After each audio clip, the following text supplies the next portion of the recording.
إن الحمد لله نحمده ونستعينه ونستغفره ونعوذ بالله من شرور أنفسنا ومن سيئات أعمالنا من يهده الله فلا مضل له ومن يضلل فلا هادي له وأشهد أن لا إله إلا الله وأشهد أن محمدا عبده ورسوله أما بعد فإن خير الحديث كتاب الله وخير الهدي هدي محمد صلى الله عليه وسلم وشر الأمور محدثاتها وكل محدثة بدعة وكل بدعة ضلالة وكل ضلالة في النار أعوذ بالله من الشيطان الرجيم بسم الله الرحمن الرحيم قل هل يستوي الذين يعلمون والذين لا يعلمون সমস্ত প্রশংসা সমস্ত গুণগান সেই মহান আল্লাহ পাক রব্বুল আলামিনের জন্য যিনি আমাদেরকে আজ মাগরিবের সালাতের পর এই অনুষ্ঠানে একত্রিত হওয়ার তৌফিক দান করেছেন। সকলে বলি আলহামদুলিল্লাহ।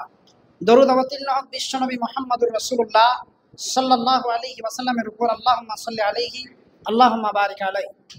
আমার সামনে বসে থাকা ছোট বড় দিনদার ভাই সকল, মঞ্চে উপবিষ্ট ওলামায়ে কেরামগণ, পর্দার আড়ালে মা বোনেরা, সবাইকে জানাই আমি আমার আন্তরিক শুভেচ্ছা ও অভিনন্দন। আজকে আমার যেটা বিষয় সেটা হচ্ছে অভিভাবকদের দায়িত্ব। বাচ্চাদের মক্তবকে কেন্দ্র করে অভিভাবকদের কি দায়িত্ব রয়েছে। সব থেকে মনে রাখবেন, সব থেকে মূল দায়িত্ব, সব থেকে মেন দায়িত্ব যদি থাকে সেটা হচ্ছে পিতামাতা। সব থেকে মেন দায়িত্ব পিতামাতা, কারণ পিতামাতাই নির্ভর করে ছেলেটার ভবিষ্যতের উপরে। চাই সেটা ভালো হোক, চাই সেটা খারাপ হোক, তার পিতামাতাই তার উপরে নির্ভর করে। আল্লাহ তাবারক ওয়া তাআলা আপনাকে পৃথিবীতে যত নিয়ামত দান করেছেন, গাড়ি বাড়ি টাকা পয়সা, সব থেকে দামি নিয়ামত হচ্ছে আপনার আওলাদ। এটা মনে রাখবেন, সব থেকে দামি নিয়ামত আপনাকে আল্লাহ তাবারক ওয়া তাআলা দিয়েছেন আপনার আওলাদ। আর সেই আওলাদকে আপনি যদি সংরক্ষণ না করতে পারেন তাহলে আপনি একজন হতভাগা। তো আপনাকে আপনার আওলাদকে সংরক্ষণ করতে হবে, তাকে দ্বীনি শিক্ষা দিতে হবে। আপনি দুনিয়াবি জিনিস ক্রয় করেন, চাই সেটা জমিন হোক, চাই সেটা গাড়ি হোক। জমিন কেনার সময় আমি দেখি যে কোনো ঝামেলা আছে কিনা, মজবুত দলিল চাই। বাড়ি করার সময় মজবুত খাম্বা করি, মজবুত ভিত করি, যেন কয়েকশো বছর টিকে থাকতে পারি ওই বাড়িতে। কিন্তু সন্তানের ব্যাপারে এই চিন্তা ভাবনা কেন নেব না? যখন দুনিয়াবি সম্পদ, গাড়ি বাড়ি, সেগুলো চাই যে খুব অনেক দিন যেন এটা টিকে থাকে। তো আমার যে দুনিয়াবি সম্পদ সেগুলো তো পৃথিবীতে শেষ, যতদিন আমি আছি ততদিন, তারপরে শেষ। কিন্তু আমার সঙ্গে আমার সন্তানের সম্পর্ক কিয়ামত পর্যন্ত নয়, বরং জান্নাত জাহান্নাম পর্যন্ত থাকবে। তো তাকে আমি সংরক্ষণ কেন করব না? তার পেছনে আমি কেন সময় দেব না? তাকে আমি সঠিক দ্বীনি শিক্ষা দেওয়ার কেন চেষ্টা করব না? আমি আল্লাহ তাবারক ওয়া তাআলার অন্য নিয়ামতকে নিয়ে এত চিন্তা ভাবনা করছি, আর কিন্তু যেটা আমার দামি নিয়ামত আমার সন্তান, তাকে নিয়ে আমি কেন চিন্তা ভাবনা করব না? অবশ্যই আপনাকে তাকে দ্বীনি শিক্ষা দিতে হবে। খাস করে মনে রাখবেন, আজকে আমি খুব আনন্দিত। আমি যখন সর্বপ্রথম এসেছিলাম এখানে 11 থেকে 12 বছর বয়স, সালাত আদায় করিয়েছিলাম, নামাজ পড়িয়েছিলাম, তখন মনে হয় 3 তালাও ছিল না, দ্বিতীয় তালা বালিকাজও ছিল না। আজ মসজিদ 3-4 তালা হয়তো সম্পূর্ণ, এবং আলহামদুলিল্লাহ খুব সুন্দর।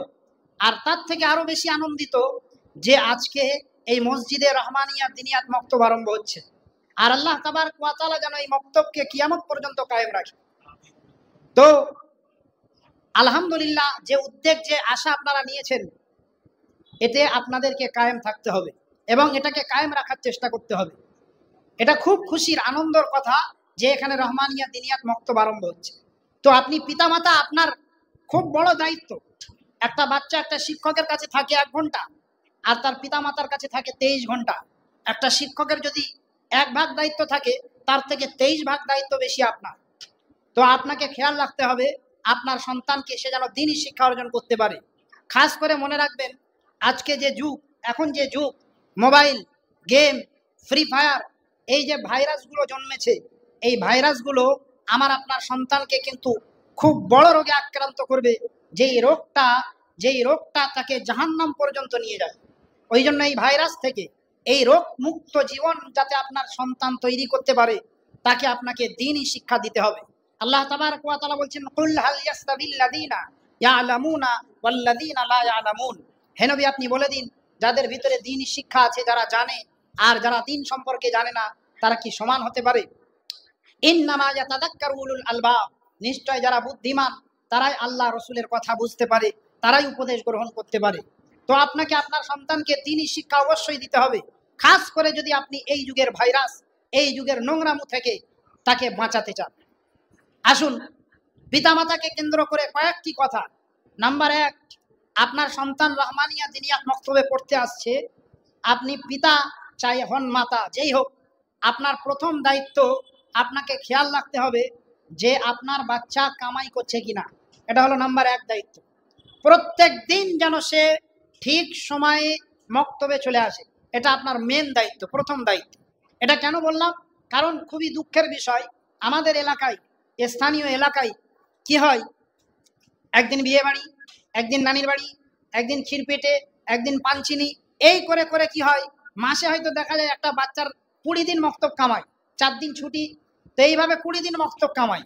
তো এই কামাইটা যেন তার না হয়, আমরা কি করি, ইংলিশ মিডিয়াম বা কোনো টিউশনি যখন আমার ছেলে পড়ে, আমার মেয়ে পড়ে, তখন আমরা কি ভাবি যে বিয়ে বাড়ি থাক আর যাই থাক, এমনকি নানির বাড়িও যদি যাই, আমরা কি করি, ব্যাগটা দিয়ে দিই যে ওখান থেকে কমসে কম ক্লাসটা করে আসবে। তো আমি বলছি না এটা ভুল চিন্তা ভাবনা, এটা ভালো চিন্তা ভাবনা, কিন্তু ইংলিশ মিডিয়ামের জন্য আপনি যে চিন্তা ভাবনাটা নিলেন, ঠিক মক্তবের জন্য ওই চিন্তা ভাবনাটা নেবেন যে নানির বাড়ি যাক আর বিয়ে বাড়ি যাক, কমসে কম মক্তবের ক্লাস তো কমসে কম মক্তবের ক্লাস তো 1 ঘন্টা, সে 1 ঘন্টা ক্লাস করুক, কমসে কম 1 ঘন্টা ক্লাস সে অবহেলা না করে, এটা আপনাকে খেয়াল রাখতে হবে, তার যেন কামাই না হয়ে যায়। কারণ আমাদের যে রহমানিয়া দিনিয়াত যে সিস্টেম, এই রহমানিয়া দিনিয়াতের সিস্টেম হচ্ছে বই, যে বইটা আমাদের লেখা হয়েছে 3 বছরের কোর্স, যে শিক্ষক পড়াবেন, আলহামদুলিল্লাহ আপনাদের ইমাম সাহেব খুবই যোগ্য, আমরা খুব ভালোভাবে চিনি। তো যে বইটা পড়াবে, মনে করুন একটা ব্যাচে 12টা 15টা ছেলে, যদি আপনার ছেলেটা একদিন কামাই করে, একটা সবক হিসাবে তাদেরকে পড়ানো হবে। আজকে 1 নম্বর সবক, কাল 2 নম্বর সবক, 3 নম্বর সবক। আপনার সন্তান যদি কামাই করে, তাহলে কিন্তু তার পড়াতে অসুবিধা হবে, তার পড়াতে অসুবিধা হবে। অতঃপর আপনি খেয়াল রাখবেন সে যেন কামাই না করে, এটা হলো মূল দায়িত্ব, আপনার প্রথম দায়িত্ব। নাম্বার 2, আর এটার জন্য আপনি এটাও করতে পারেন যে আপনার সন্তান হয়তো বাড়ি থেকে বলে আসছে যে আমি পড়তে যাচ্ছি, হয়তো সে মসজিদে আসছে না, সে মক্তবে না এসে বাইরে ঘোরাফেরা করছে, আর সময় হয়ে গিয়ে বাড়িতে গিয়ে বলছে আমি পড়ে এসেছি। এমনটাও যদি না করে, এমনটা যদি করে থাকে, তার থেকে বাঁচার উপায় হচ্ছে আপনি মৌলানা সাহেবের ফোন নম্বর নিয়ে রাখবেন। কমসে কম প্রত্যেক দিন আপনি ফোন না করতে পারলেও আপনি মৌলানা সাহেবকে বলে রাখবেন, কোনোদিন যদি আমার ছেলে অ্যাবসেন্ট থাকে, যদি অনুপস্থিত থাকে, আপনি আমাকে ফোন করে জানাবেন। তো আপনার সন্তান কামাই করতে পারবে না, ফাঁকি দিতে পারবে না, নাম্বার 1। নাম্বার 2, পিতামাতার দায়িত্ব হচ্ছে প্রত্যেক দিন আপনার সন্তান এখান থেকে কি শিখে গেল, আপনি প্রত্যেক দিন খোঁজ নিন তার কাছে, যে আজকে তুমি মক্তবে 1 ঘন্টা কি পড়লে, কি শিখলে, নতুন কি শিখলে, দোয়া, আলিফ বা তা সা, কি নতুন কি শিখলে আমাকে একটু শোনাও। এতটা মূর্খ নেই আমাদের সমাজে আলহামদুলিল্লাহ, যে একটা কায়দার পরীক্ষা তার বাবা বা পিতামাতা নিতে পারবে না, যে হোক নিতে পারবে, চাই মা চাই বাপ, প্রত্যেক দিন তাকে জিজ্ঞাসা করুন। নাম্বার 2, এটা আপনার দায়িত্ব, আজকে তুমি কি পড়লে। তাহলে কি হবে, রহমানিয়া দিনিয়াত মক্তবে এখানে একজনই শিক্ষক, আলহামদুলিল্লাহ খুব ভালোই, কিন্তু যেখানে অনেক শিক্ষক আছেন, শিক্ষকেরাও সচেতন হয়ে যাবেন, তারা কি করবেন, ফাঁকি দিতে পারবেন না, তাদেরও মনে একটা হিসাব থাকবে যে প্রত্যেকদিন পিতামাতারা খোঁজ নেয় যে আমি আজ কি পড়ালাম। এটা নাম্বার 2 দায়িত্ব, যে প্রত্যেক দিন আপনাকে খোঁজ নিতে হবে যে আপনার সন্তান আজ কি পড়লো, এটা নাম্বার 2। নাম্বার 3 দায়িত্ব হচ্ছে আপনার, যে আপনার সন্তান এই মক্তবে দ্বীনি শিক্ষা অর্জন করার জন্য আসছে, এখানে দুনিয়াবি শিক্ষা অর্জন করতে আসছে না। তো সে দ্বীনি শিক্ষা অর্জন করতে এসে সে যে দ্বীনি শিক্ষা করলো, সেটা বাস্তবে কতটা সে আমল করছে, এটা আপনাকে খেয়াল রাখতে হবে। সেখানে এখানে আসে শোয়ার দোয়া শেখে, ঘুম থেকে ওঠার দোয়া শেখে, খাবার দেওয়া শেখে, খাবার পরের দোয়া শেখে। আপনি পিতামাতা হয়ে নাম্বার 3 দায়িত্ব আপনার, যদি আপনার ছেলেকে আপনি মক্তবে পাঠিয়ে কিছু পেতে চান, নাম্বার 3 দায়িত্ব, সে প্রত্যেক দিন যেটা পড়ছে সেই অনুযায়ী সে চলছে কিনা, এটা আপনাকে খেয়াল রাখতে হবে। এটা আপনার লাভ কি হবে, আপনিও অভ্যস্ত হয়ে যাবেন। আমরা তো মুসলমান দাবি করি আহলে হাদিস, কিন্তু খাবার দোয়া পাঠ করি না, শোয়ার দোয়া পাঠ করি না, সব এমনিই চলছে আমাদের। তো আপনার সন্তানকে গাইড করতে গিয়ে এই দোয়ার অভ্যস্তটা আপনিও হয়ে যাবেন, নাম্বার 3। নাম্বার 4, আমাদের যে বইটা সবাই একত্রিত হয়ে একমত হয়ে 3 বছরের কোর্স করা হয়েছে, যেটা অন্য দিনিয়াতে 5 বছরের কোর্স ছিল, অনেক লম্বা হয়ে যাচ্ছে, আবার 2 বছর অনেক ছোট হয়ে যাচ্ছে, যার কারণে সবাইয়ের একমতে 3 বছরের কোর্স করা হয়েছে। এটা কেন বলছি, 3 বছরের কোর্স এই জন্য করা হয়েছে যাতে আপনার সন্তান ভালোভাবে সেটা শিখতে পারে। কেন বললাম, বলার উদ্দেশ্য হচ্ছে এটা, অনেক পিতামাতা খুব ব্যস্ত হয়ে যান, মনে হচ্ছে 1 বছর হয়ে গেল আমার ছেলে কোরআন ধরছে না, 2 বছর হয়ে গেল কোরআন ধরছে না। এই ব্যতিব্যস্ত হবেন না। কোর্সটা 3 বছরের, আশা করি এখানেও 3 বছরের হবে। তো আপনি ব্যতিব্যস্ত হবেন না যে এখানে আমার ছেলে এখনো কোরআন ধরছে না কেন। আর ব্যতিব্যস্ত হওয়ার একটা কারণ আছে, কি জানেন? সেটা হচ্ছে আমাদের এলাকাগত কিছু মহিলারা বাচ্চাদেরকে পড়ায়, তারা 3 মাস 6 মাসে কোরআন ধরিয়ে দেয়, যেই কোরআন তেলাওয়াতের আগা গোড়া কিছুই থাকে না। তো তার ছেলে কোরআন ধরেছে 6 মাসে, মহিলার কাছে গিয়ে আমার ছেলে মসজিদে গিয়ে ধরতে পারছে না, এই জন্য আপনি হয়তো ব্যতিব্যস্ত হয়ে যাবেন। ওই জন্য বলে দিচ্ছি, নাম্বার 4, আপনি ব্যতিব্যস্ত হবেন না। আরে ওর তো বয়স আছে, পড়ুক না, কি করবে? আপনি এত তাড়াহুড়ো কেন করবেন? 3 বছর পড়ুক না। 7 বছরের ছেলে, 6 বছরের ছেলে, 8 বছরের ছেলে 3 বছর পড়বে, 11 বছর হবে, 12 বছর হবে, কি করবে? তাড়াতাড়ি শিখে কি করবে? আপনি ব্যতিব্যস্ত হবেন না। নাম্বার 4, 3 বছরের কোর্স, তাকে আরাম করে শিক্ষককেও পড়াতে দেবেন আর আপনিও আরাম করে তাকে পড়তে দেবেন, ব্যতিব্যস্ত হবেন না। নাম্বার 5, আমার মনে হয় এখানেও কিছু মাইনের সিস্টেম করা হয়েছে, যতটা 100 150 যাই হোক, মাইনে নিয়ে কেউ অবহেলা করবেন না। আমাদের পিতামাতার দায়িত্ব, সময় ঠিক মতো আপনি মাইনে দিয়ে দেবেন, চাই 100 হোক, চাই 150 হোক, যেটাই হোক। যদি 100 টাকা হয়, যদি 150 টাকাও হয়, দিন প্রতি আপনার 5 টাকা করে পড়ে, 30 দিনে 5 টাকা করে, যেটা আপনি যদি হিসাব করেন তাহলে আমাদের ছেলেরা চিপস কুরকুরে খায় দিনে 30 টাকা। তো আপনি আল্লাহর কাজের জন্য, দিনের কাজের জন্য আপনি 5 টাকা খরচ করতে পারবেন না? যদি 100 টাকা হয়, ডেলি 3 টাকা করে পড়ে, তা আল্লাহর কাজের জন্য আপনি এমনটা কেন বলবেন? আমাদের অনেকের ধারণা মসজিদে পড়বে আবার পয়সা কি, যে ফ্রি, আল্লাহর কালাম ফ্রি। আপনি ইংলিশ মিডিয়ামে স্কুলে কত মাইনে দিচ্ছেন, তো এখানে 100 150 টাকা আমার মনে হয় মাইনেই না, খালি এমনি একটা রাখা হয়েছে উপর থেকে।